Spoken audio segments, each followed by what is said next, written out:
박상용 검사, 과거 이화영 전 무지사를 진두지휘했던 검사. 오늘 국회에서는요, 검찰개혁 입법청문회가 진행이 됐습니다. 저희가 잠시 뒤에 자세히 짚어보겠지만 또 여야가 싸우느라 오후에서야 제대로 진행이 됐는데요. 지난주에 아시다시피 정성호 법무부 장관이 이른바 이화영 전 무지사 연어 술 파티 의혹과 관련해서 뭔가 납득하지 못할 만한 게 있었다. 감찰을 필요하다라는 얘기를 했었는데 오늘 법사위에 이화영 전 부지사를 수사했던 바로 이 박상용 검사가 직접 출석을 했습니다. 증인으로 나오신 우리 박상용 검사님, 이화영 수사하셨죠? 네, 맞습니다. 부지사까지 하시고 국회의원까지 하신 분이 연어 짜장면 얻어먹고 이재명 지사에 대해서 불었다는 것도 웃긴 얘기지만 당시에 40명 넘는 교도관들 전수조사했었죠? 그때 연어 술파티 있었다는 얘기 있었습니까? 없었습니다. 오늘 출석이 전에 추진우 의원님하고 통화한 적이 있습니까? 없습니까? 없습니다. 단 한 번도 통화한 적이 없고 전화번호도 전혀 모르고 있습니다. 왜 세 건의 공소장이 같은 사건을 두고서 시기도 다르고 횟수도 다르고 장소도 다르고 액수도 다르고 수령자가 다릅니까? 그게 대해서 부끄러움을 못 느끼니까 검사들은 제가 기소한 거에 대해서는 대법원 확정 판결까지 모두 선고되었습니다. 재판 중이기 때문에 그것을 재판 중에서 잘 주장을 하시면 되겠습니다. 저런 무책임하고 제가 이재명 전 지사를 조사할 때도 변호인으로 참석하시지 않으셨습니까? 예, 그때 그 내용을 잘 주장하셨다면 그것이 지금 법원의 현출이 좀 의원님 말씀하시는 대로 되지 않았겠습니까? 정말 뻔뻔하군요. 재판에서 네, 잘 정리되는 박균택 것이 의원님. 우리나라의 법 박균택 의원님. 체계입니다. 뭐 이 얘기, 연어 술 파티 없었다라는 얘기를 하기 전에 그 위원적인 박균택 의원과의 이제 설전 요구하는 과정에서 박상용 검사가 뭐라 그랬냐면, 아니 당신이 과거 이재명 당시 이 대표, 이재명 대통령 변호하지 않았냐? 그때 변호 잘했으면 이렇게까지 대법원에서 확정 판결 안 났을 수도 있다라는 취지의 얘기인데요. 그러니까 박상용 검사가 아마 며칠 전에 채널에 출연해서 본인이 그때 했던 것들을 자세하게 이야기를 하고 예. 모든 어떤 재판과 모든 이런 게 나가서 적극적으로 설명하겠다라고 이야기를 했지 않습니까? 예. 그래서 오늘 이제 법사위에 출석을 해서 당시에 여러 가지 질문을 받은 것 같습니다. 즉 이제 당시에 이화영 전 부지사가 할 때 당시에 과연 그러면 술과 연어를 제공했느냐? 예. 이 문제가 이제 전혀 대법원 판결까지 이 문제에 대해서 없었다라는 것이었는데 예. 문제는 최근에 정성호 법무부 장관이 뭐 교도관들의 전원 진술을 통해서 뭐 예. 있다는 뭐 이야기를 듣고 감찰을 지시했지 않습니까? 근데 당시에 조사에 입회했던 변호사조차도 그런 일이 없었다고 이야기를 하고 있고 예. 지금 이제 박상용 검사가 이야기하는 게 아니 박균택 그 당시에 변호인이었는데 이재명 대통령 그러면 본인이 이 재판 과정에서 그런 사실들에 대해서 대응을 했더라면 이러지 않았을 거 아니냐라는 예. 문제를 지적하는 거예요. 그러니까 지금 국회라는 공간이 아니라 의원 신분이 아니라 충분히 당시에 그런 것들에 대해서 증거를 제출하고 했더라면 상황이 바뀌었을 텐데 그러니까 이런 부분에 대한 지적을 하는 거거든요. 예. 자 그렇다면 지금 아마 박상용 검사는 굉장히 본인의 소신과 당시의 어떤 상황에 대해서 굉장히 자신감이 있는 것 같습니다. 예. 그러니까 방송 출연도 하고 지금 법사에 참석해서 저렇게 떳떳하게 질문을 받아내는데 예. 자 문제는 이 윽박지른다고 사실 이걸 진술을 받아낼 수 있는 문제가 아니지 않습니까? 예. 그렇다면 뭔가 술을 마셨고 연어를 제공했다라는 명백한 증거를 제시를 해야지 예. 저런 방식으로 윽박지른다고 상황이 바뀔 것 같지는 않습니다. 그러게요. 저 구도를 박상용 검사는 이제 마치 국회의원, 여당 소속 국회의원이 아니라 당시 변호인 자격 아니었냐? 그럼 그때 똑바로 하면 되지 않았을 걸? 그때 제대로 얘기하지 않았냐는 취지의 얘기를 바로 맞받아쳤고요. 그때 잘 주장했다면 말한 대로 됐을 것 같다. 그 본질은 또 이거예요, 성치훈 부의장님. 네. 법무부가 재수자 2명 증인을 삼았던데 당시 교도관 40명 넘게 전수조사했다. 그때 연어 술파티 있었냐 말 나왔냐? 없었다. 오늘 주진우 의원과 통화한 사실이 있냐 없냐? 전화번호도 모른다. 박균택 의원의 질의. 일단 어떻게 받아들이세요? 글쎄요, 뭐 그 재소자 2명 증인 삼았던 거 교도관 그 진술 조사는 교도관들 입장이 바뀔 수도 있는 것 아니겠습니까? 그때는 진실을 말하지 않았다가 지금은 갑자기 진실을 말한 걸 수도 있고 예. 반대일 수도 있고 알 수 없는 겁니다. 예. 그렇기 때문에 감찰을 해야 된다는 말씀을 드리고 있는 거고 예.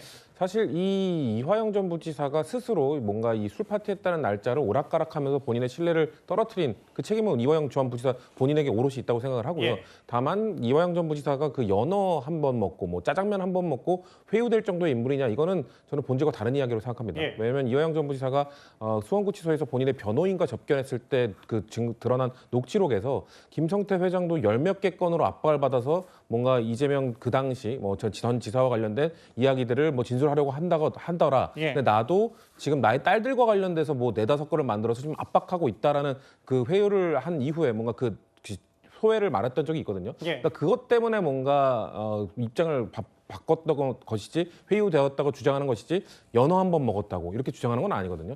그리고 저는 이번 정성호 장관의 법무부 이 감찰로 통해서 좀 털어낼 수 있지 않을까라는 말씀을 드리고 싶습니다. 어떤 걸 털어냅니까? 왜냐하면 저희 진영에서도 지금 이화영 전 부지사의 말을 오롯이 믿고 예. 이거 회유 있었던 거 아니냐 주장하는 분들 있잖아요. 근데 정성호 법무부 장관의 지시로 감찰을 했는데 정말 아무것도 나오지 않았다면 예. 그러면 이제 믿을 수 있게 되지 않을까요? 그리고 만약에 정말 뭐가 나왔다면 예. 그러면은 그 보수 진영에서도 한번 번복된 거니까 한 번 더 진실을 뭐 파헤쳐야 된다 뭐 이런 주장을 하실지 모르겠습니다만 전 그래도 이번 감찰을 통해서 이거 참 캐캐묵은 이슈라고 보는데 연어 술 너무 파티 의혹이요? 예. 네, 너무 오래된 이 갈등의 요인을 좀 한번 털어낼 수 있는 전 계기가 감찰을 통해서 이루어졌으면 좋겠다는 말씀드립니다. 근데 성치호 부장님 이게 예, 최근에 있었던 조희대 대법원장 의혹건과 비슷한 것 같아서 네, 예.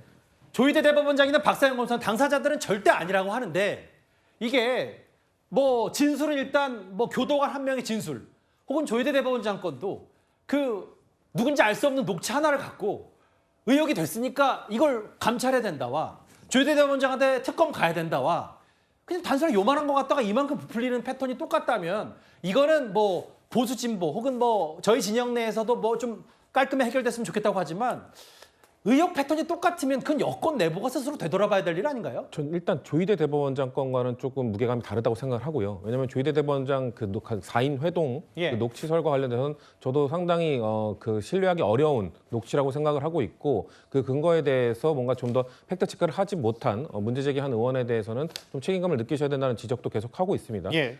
그렇지만 이거 이화영 전 부지사의 건에 대해서는 전 역시나 저 이화영 전 부지사의 아까 말씀드린 것처럼 신뢰도가 그렇게 높지 않은 상황입니다만 말씀드렸던 그 녹취록에 근거한다면 분명 검찰로부터 압박을 받았다는 소회를 털어놓는 그건 조작되거나 뭔가 자신이 회의장에 나와서 한 얘기가 아니기 때문에 그런 부분에서 조금 그래서 저는 확인할 부분가 있다라는 말씀을 드리는 겁니다.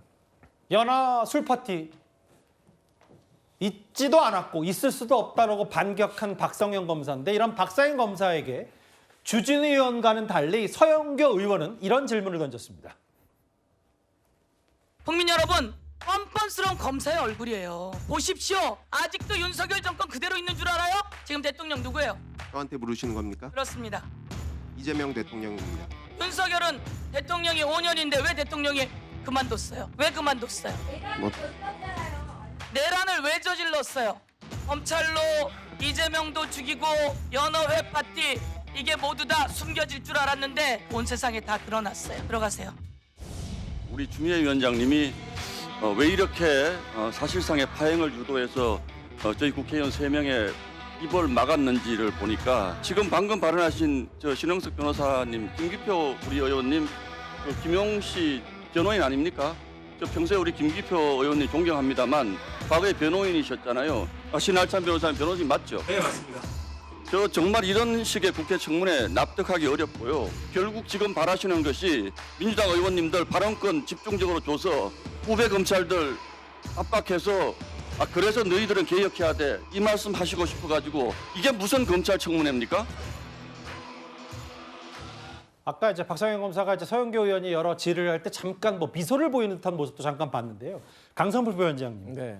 오늘 그 신동욱 의원이 주장하고 싶었던 건 이런 것 같아요. 지금 말만 검찰개혁 입법 청문회지 이재명 대통령 관련해서 죄 사하려고 뭔가 변호인들 지금 법사위에 총출동시켜서 검찰 압박하는 거 아니냐라고 야당이 오늘 따져 물었거든요. 어떻게 받아들이세요? 뭐 이제 국민의힘에서는 그렇게 생각할 수도 있죠. 근데 뭐 국민의힘이라든지 뭐 저런 검사들 불러가지고 압박하는 게 지금 검찰 개혁하고는 이미 조금 속도전으로 봤을 때 좀 다른 문제인 것 같아요. 이제 법안 통과되고 검찰 폐지는 이제 수순인 것 같기 때문에 민주당에서 굳이 뭐 저런 청문회까지 열어가지고 검찰 압박할 필요는 없다라고 저는 생각을 해요. 다만 이제 뭐 이재명 대통령과는 별개로 이제 이화영 전 부지사와 관련해가지고 수사 도중에 이게 본질적으로 회유와 압박이 있었냐 없었냐 사실 그게 제일 중요한 겁니다. 그러면 회유와 압박의 수단으로서 이 연어 술 파티 같은 일이 벌어졌느냐를 두고 민주당에는 이런 것이 있었기 때문에 회유와 압박이 있었을 것이다라고 주장을 하는 것인데 예. 국민의힘 같은 경우나 그리고 검찰 측에서는 그런 일이 없다라고 주장을 하잖아요. 예. 근데 이제 저는 그렇습니다. 박상용 검사의 말이 진실일 수도 있습니다. 하지만 거짓일 수도 있는데 제가 최근에 뭘 느꼈냐면 한덕수 우리가 전 국무총리 얼마 전에 있었잖아요. 예. 아니 CCTV로 증거가 나오기 전까지는 끝까지 바락바락 거짓말을 쳐요. 김영현 전 국방부 장관 어땠습니까? 예. 계엄에 대해서 경고하면은 그런 일이 이 세상에 어디 있냐고 뭐 눈 부릅뜨고 달라들고 그 건너편에 있는 국민의힘도 같이 조롱하고 그랬잖아요. 물론 뭐 그분들이 다 그렇다고 해서 다 일반할 수는 없죠. 그러니까요. 어쨌든 간에 그런 모습을 우리가 봤기 때문에 예. 끝까지 의심을 할 수가 있는 거고 예. 그 의심이 사실과 다르다고 하면 저렇게 또 주장하는 서영교 의원이나 박균택 의원이나 정치적으로 책임을 져야겠죠. 하지만 저런 것이 뭐 다 마치 거짓말인 듯 아닌 듯 이렇게 치부하고 물어보는 것 자체를 나쁘게 볼 수는 없다. 저는 그렇게 생각합니다. 서영교 의원은 뭐 이제 본인의 주장과 질의 이후에 박상용 검사에게는 뭐 이렇다 할 답변 기회는 주지 않은 듯해요. 화면상으로 봤을 때 박상용 검사 잠깐 웃는 모습도 있었고요. 글쎄요, 이른바 연어술 파티 의혹 관련해서 이건 한번 짚고 가야 돼요. 당시 이화영 전 부지사 대북송금 사건 대법원 판결 중형을 선고할 때 뭐라고 했냐면 검사 사전 면담한 증인의 법정 진술, 신빙성 판단 잘못 없다. 이렇게 일단 대법원은 최종적으로 판단했습니다. 다음 화면을 보겠습니다. 구장 변호사님. 글쎄요, 뭐 정성호 법무부 장관도 나름 그 교도관의 진술을 듣고 감찰 필요성을 느껴서 대검에 지시를 했는지는 모르겠습니다만 결국 오늘 검찰개혁 입법청문회든 정성호 장관의 이런 지시든 결국은 이재명 대통령의 대북송금 사건 공소 취소를 염두에 둔 거 아니냐라는 게 야당의 시각입니다. 그러니까 되게 무리한 주장을 통해 가지고 재판을 뒤집어 엎으려고 한다. 이런 비판 피할 수 없는 게 예를 들어서 연어술 파티라는 거는 이미 방금 대법원 판결까지 난 사안입니다. 예. 의문이 그때 정리가 됐거든요. 근데 대법원 판결이 났는데 이거에 대해서 조사해 가지고 뭐 민주 진영에서도 더 믿을 수 있는 계기가 된다? 대법원 판결이 난 이후에 또 얘기하는 것 자체가 판결 불복이에요. 그리고 이 얘기는 재판 과정 중에 있었던 얘기이기 때문에 재론을 하는 것 자체가 사법부 공격, 판결 불복입니다. 왜냐? 저는 이번에 박상용 검사가 채널A에 한번 방송 출연을 하고 이번에 법사위에 나왔기 때문에 제가 조금 궁금했던 부분이 완전히 해소가 됐거든요. 예. 예를 들어서 이재명 대표가 당시 대북송금과 관련해가지고 조사를 받고 나올 때 날인 거부를 했었어요. 예. 그리고 날인 거부했을 때 그 이유에 대해서 뭐 설명하고 그럴 때 박균택 의원이 뭐 운전면허증 제시하고 그래서 좀 망신살 뻗치고 이랬던 거 다 기억나실 거예요. 그때 예. 왜 날인 거부를 했을까? 이화영 부지사는 왜 법정에서 부부싸움을 했을까? 그 부분에 대해서 맥락이 조금 이제 의문이 있었는데 예. 이번에 박상용 검사가 그거에 대해서 얘기를 하는 게 우리 수사기관에서 전혀 모르던 얘기까지 다 해주면서 예. 이화영 부지사가 진술을 했다. 그렇게 시인을 해가지고 수사기관에서 자료도 확보하고 국정원 문건까지도 확보를 할 수 있었다. 우리는 생각도 못했던 거다. 예. 그러고 나니까 법정 부부싸움이 벌어졌고 그러고 나서 그 조서를 기반으로 해서 대북송금에 대해서 질의를 하니까 이재명 대표가 날인 거부했고 예. 이런 것들이 저는 이번에 다 풀렸어요. 그러니까 오히려 압도적으로 유리한 입장에서 의원들이 막 찍어 누르면서 질문을 했는데 진실을 말하는 사람은 그거 다 디펜스가 돼버리거든요. 예. 그럼에도 불구하고 이게 해명이 됐는데 예전에 뭐 다른 거 민주당이 주장한 거 맞지 않냐 그런 사례도 있지 않냐 뭐 한덕수 총리 얘기하고 이랬는데 고장난 시계도 하루에 2번은 맞습니다. 그건 그거고 이건 이거죠. 다른 거 갖고 올 게 아니고 예. 이것 통해 가지고 공소 취소의 빌드업을 쌓는다라고 할 경우에는 이 사법 리스크를 완전히 털겠다라는 건데 공소 취소라는 거는 기소한 사건을 없애는 거예요. 근데 예. 여기에 함정이 뭐냐면 공소 취소한 사건은 나중에 정말 결정적인 새로운 증거가 등장하지 않으면 재기소를 못 합니다. 예. 완전 사건이 묻혀버리는 거예요. 그러니까 무슨 핑계든지 간에 여론의 힘으로 법을 눌러버리고서 공소 취소를 한다라고 하면은 이재명 대통령의 사법 리스크 하나는 그냥 판결도 못 받아보고 날아가는 겁니다.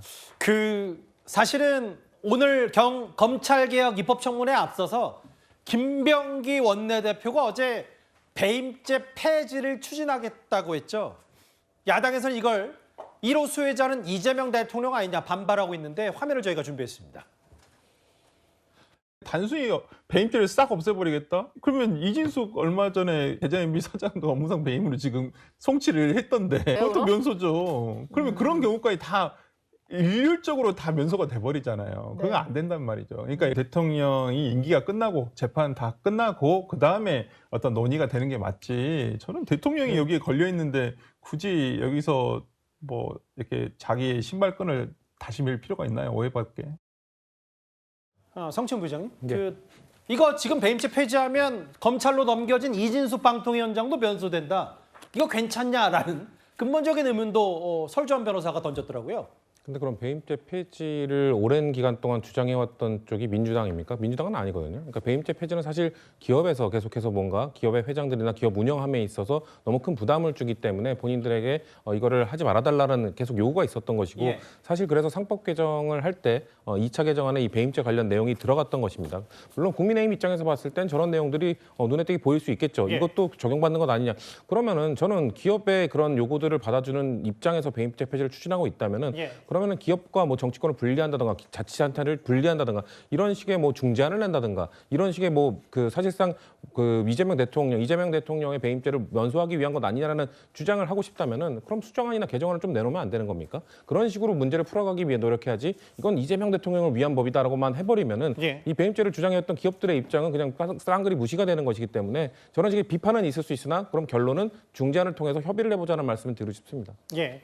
근데 이게 지금 법리가 완벽하게 구비가 돼 있어요. 우리 판례상으로는 경영 판단의 법칙이라는 게 있어서 예. 기업체에서 경영상 판단으로 손실이 끼쳤다는 것만으로는 처벌하면 안 된다라는 법리가 있습니다. 그러니까 예. 정말로 이재명 시장 당시의 일이 판단을 하느라고 했는데 손실이 끼쳐진 결과적인 얘기입니다라고 정말 자신 있게 무죄 주장을 하실 것 같으면은 예. 현재의 법리상으로도 무죄 받을 수 있어요. 근데 법을 없애버린다라고 예. 했을 때는 이거는 기업체에 대한 문제뿐만이 아니라 우리 일반 사인에게 모두 적용됩니다. 예. 예를 들어서 제가 누군가에게 심부름을 시켰는데 그 사람이 저한테 10,000원 갖다 줘야 되는데 빼먹고서 5,000원만 갖다 주잖아요. 예. 그것도 배임죄예요. 제가 식당 사장인데 카운터 직원이 자기 아는 사람이라고 10,000원짜리 국밥을 5,000원만 받고서 했다라고 하면은 정말 이것도 배임죄입니다. 우리 국민들 다 적용되는 문제고 지금 수천 명이 배임죄로 재판을 받고 있어요. 근데 알겠습니다. 이재명 대통령에 대한 이 오해라고 주장하시는데 그것 때문에 지금 재판받는 사람 다 풀어준다라고 예. 했을 땐 반대편에 배임죄의 피해자도 국민입니다. 그분들 어떻게 해결할 건가요? 그거에 대한 거 없이 추진하고 있기 때문에 더더욱이나 의도를 의심받고 있는 겁니다.